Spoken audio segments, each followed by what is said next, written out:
محترم ناظرین، رسول اللہ صلی اللہ علیہ وسلم نے ارشاد فرمایا، جو شخص رمضان میں ایک مرتبہ بھی اعتکاف میں بیٹھے گا، اللہ تبارک و تعالی قیامت کے دن اس شخص کے اور دوزخ کے درمیان 3 خندق کا فاصلہ کر دے گا، اور ہر خندق کا فاصلہ 500 سال کا ہوگا۔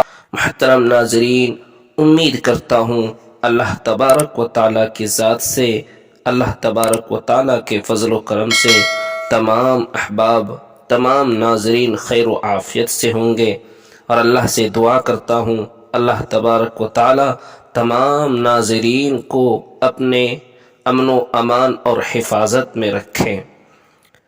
اعتکاف، قرآن و حدیث کے اندر اعتکاف کے بارے میں بڑے فضائل وارد ہوئے ہیں۔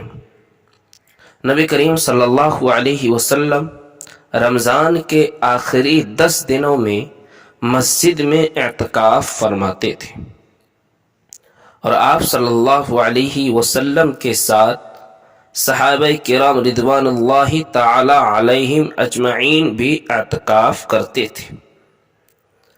اللہ کے نبی علیہ السلام اعتکاف کو اتنی اہمیت دیتے تھے کہ اگر کبھی وہ کسی وجہ سے چھوٹ جاتا تھا تو اللہ کے نبی علیہ السلام ماہ شوال میں اسے پورا فرماتے تھے۔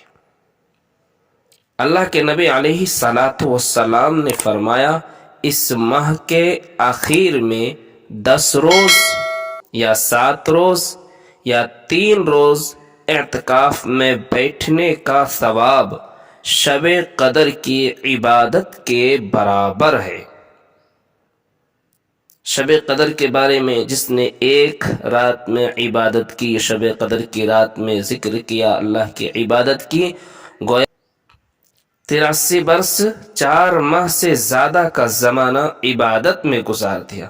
اللہ کے نبی علیہ السلام کیا فرما رہے ہیں؟ جس نے رمضان کے 10 روز یا 3 روز کا اعتکاف کیا، اس کو بھی شب قدر کی عبادت کے برابر ثواب ملے گا۔ اللہ اکبر!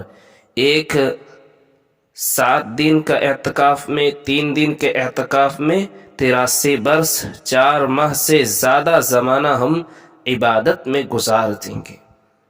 اور آپ صلی اللہ علیہ وسلم ہمیشہ اخیر رمضان کا اعتکاف کرنے کا معمول تھا، مگر جب آپ صلی اللہ علیہ وسلم کے وصال کا وقت آیا، اس وقت نبی کریم صلی اللہ علیہ وسلم نے آخر رمضان میں ہی اعتکاف کیا تھا۔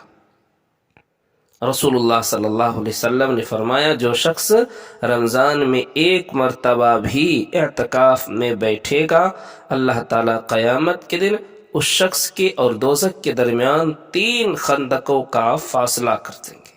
اور نبی کریم صلی اللہ علیہ وسلم نے ارشاد فرمایا، جو شخص رمضان کے اخیر کا 10 دن کا اعتکاف کرتے ہیں، اللہ تبارک و تعالی اس کے سارے گناہوں کو مٹا دیتے ہیں۔ اور اللہ کے نبی علیہ السلام نے ارشاد فرمایا، اس کو 2 حج کرنے کا ثواب بھی اور 2 عمرہ کرنے کا ثواب بھی مرحمت فرمایا جاتا ہے۔